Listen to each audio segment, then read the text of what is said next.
আসসালামু আলাইকুম দর্শক, আমন্ত্রণ বিশেষ বুলেটিনে আপনাদের সঙ্গে আছি আমি মেহনাজ মুন্নি।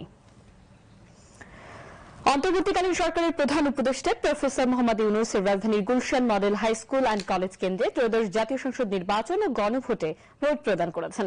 ভোট প্রদান শেষে প্রধান উপদেষ্টা বলেন, আজ নতুন বাংলাদেশের জন্মদিন, অতীতকে সম্পূর্ণরূপে বর্জনের দিন, আজ থেকে নতুন স্বপ্নের শুরু। ভোট প্রদানের মাধ্যমে সবাইকে সারাদিন উৎসব করার আহ্বান জানান তিনি। পরে ভোটের সার্বিক পরিস্থিতি দেখতে বিভিন্ন ভোট কেন্দ্র পরিদর্শন করেন প্রধান উপদেষ্টা প্রফেসর মোহাম্মদ ইউনূস। বিস্তারিত থাকছে শামসুল আলমের প্রতিবেদনে। বহুল কাঙ্ক্ষিত ত্রয়োদশ জাতীয় সংসদ নির্বাচন, দেশের মানুষ দেড় যুগ পর স্বতঃস্ফূর্ত ও উৎসবমুখর পরিবেশে ভোট দেওয়ার সুযোগ পেয়েছে। সকালে বহুল কাঙ্ক্ষিত এই ভোট প্রদানের জন্য Gulshan model high school and college কেন্দ্রে আসেন অন্তর্বর্তীকালীন সরকারের প্রধান উপদেষ্টা প্রফেসর মোহাম্মদ ইউনূস। প্রধান উপদেষ্টা নির্ধারিত বুথে ত্রয়োদশ জাতীয় সংসদ ও জুলাই জাতীয় সনদের উপর অনুষ্ঠিত গণভোটে ভোট প্রদান করেন।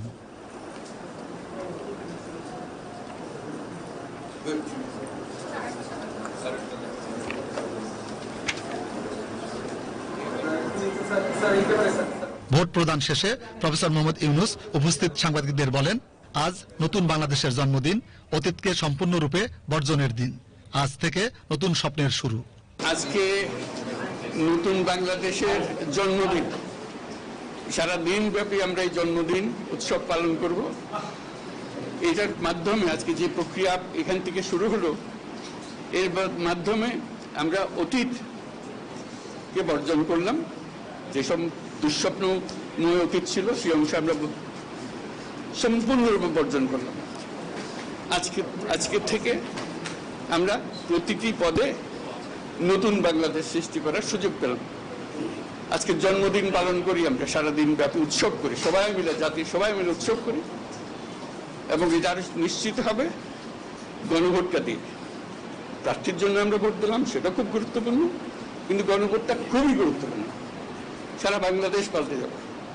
তো সবাইকে আহ্বান জানাচ্ছি গণভোটে অংশ নেবার জন্য, যাতে করে আমরা নতুন বাংলাদেশ গড়ে তুলতে পারি। খুব ভালো লাগবে, এটা আমার জীবনে মহা আনন্দের দিন এবং বাংলাদেশের সবার মনে এটা মহা আনন্দের দিন, মুক্তির দিন, আমাদের দুঃস্বপ্নের অবসান, নতুন স্বপ্নের শুরু। সেটাই হলো আমাদের আজকের এই প্রক্রিয়া। পরে প্রধান উপদেষ্টা ভোট কেন্দ্র পরিদর্শন করেন এবং ভোটার, সাংবাদিক ও নির্বাচন পর্যবেক্ষকদের সঙ্গে শুভেচ্ছা বিনিময় করেন।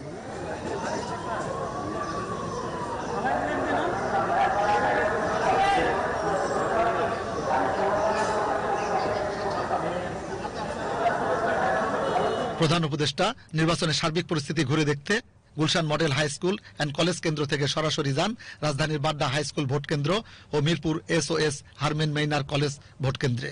এ সময় তিনি ভোটার ও নির্বাচনী দায়িত্বে নিয়োজিত কর্মকর্তাদের সঙ্গে কথা বলেন। পরে প্রধান উপদেষ্টা প্রফেসর মোহাম্মদ ইউনূস পুলিশ সদর দপ্তরে অবস্থিত নিয়ন্ত্রণ কক্ষ থেকে সারা দেশের ভোটদানের চিত্র পর্যবেক্ষণ করেন। এ সময় স্বরাষ্ট্র উপদেষ্টা মোহাম্মদ জাহাঙ্গীর আলম চৌধুরী এবং বাংলাদেশ পুলিশের মহাপরিদর্শক বাহারুল আলম উপস্থিত ছিলেন। ভোটার সংখ্যা কত, পুরুষ ভোটার কত, নারী ভোটার কত? Shamsul Alam, BTV news. ত্রয়োদশ জাতীয় সংসদ নির্বাচন ও গণভোট 2026 ঘিরে সকাল 7:30 থেকে শুরু হয়েছে ভোট গ্রহণ। নির্বাচন কমিশন বলছে, সুষ্ঠু ও নিরপেক্ষ নির্বাচন নিশ্চিতে তারা কঠোর অবস্থানে রয়েছে। সকালে ভোট প্রদান শেষে CAC MM নাসিরুদ্দিন বলেন, এদেশে আর কোনো পাতানো নির্বাচন হবে না, পাতানো নির্বাচনের ইতিহাস ভুলে যেতে হবে। বিস্তারিত থাকছে সহকর্মী জাকিয়া জামান আনিকার প্রতিবেদনে। প্রধান নির্বাচন কমিশনার AM নাসিরুদ্দিন বলেছেন, বাংলাদেশ গণতন্ত্রায়নের ট্রেনে উঠে গেছে, সারা দেশে সুষ্ঠু সুন্দরভাবে ভোট হচ্ছে। আজ রাজধানীর ইস্কাটন গার্ডেন উচ্চ বিদ্যালয় ভোট কেন্দ্রে নিজের ভোট প্রদান শেষে তিনি একথা বলেন। CAC বলেন, এদেশে আর কোনো পাতানো নির্বাচন হবে না, পাতানো নির্বাচনের ইতিহাস ভুলে যেতে হবে। আমরা যে ওয়াদা জাতিকে দিয়েছিলাম, free, fair and credible election, সেই লক্ষ্যে আমরা কাজ করে গেছি। আমরা কারো পক্ষে নই, কারো বিপক্ষে নই। আমরা শুধুমাত্র একটা সুন্দর পরিবেশ, নির্বাচনের পরিবেশ সৃষ্টি করার চেষ্টা করেছি এবং আশা করি এবং আমার ধারণা আমরা ইনশাআল্লাহ করতে পেরেছি আপনাদের সহযোগিতা, সবার সহযোগিতা নিয়ে। দেশে কোনো পাতানো নির্বাচন হবে না, এই পাতানো নির্বাচনের ইতিহাস আমাদেরকে ভুলে যেতে হবে। এখানে এই কেন্দ্র দখলের ইতিহাস আমাদের ভুলে যেতে হবে, ভোটের বাক্স দখলের ইতিহাস আমাদের ভুলে যেতে হবে। এছাড়াও রাজধানীর ভিকারুন্নেসা নুন স্কুল অ্যান্ড কলেজ কেন্দ্রে ভোট দেন নির্বাচন commissioner brigadier general Abul Fazal Mohammad Sanaullah. Vote প্রদান শেষে কেন্দ্র পরিদর্শন করেন এবং সামগ্রিক পরিস্থিতি পর্যবেক্ষণ করেন তিনি।